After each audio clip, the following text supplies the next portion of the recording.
siku hizi watu wana match mpaka matangazo.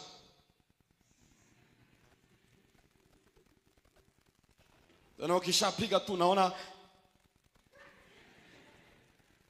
ananinginia kama amechinjwa sehemu ya kinini, yamebaki kiwiliwili, yani kama shingo karibili katike. Ana match. Tena sasa hiyo, yani ili uone muziki unavyomfanya mtu paka anakuwa mjinga, ana match kama twiga. Maana ni twiga mnyama pekee ambaye anaenda mkono wa kushoto na mguu wa kushoto. Unaona ana match hivi sasa. Yani unajiuliza ni nini? The power of music. Mwanadamu hajawahi umbwa atembee hivi. Hakuna. Huyo ni twiga pekee ndio anaweza kumove namna ile.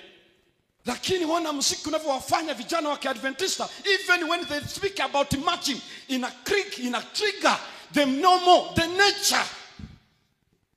Halafu watu wanaiga. Yani huyo ndio anaonekana advanced in marching. Na unamshangaa namna gani? Na ndio maana yani ngoja niwaambie ndugu zangu, hizi style tunazo match hizi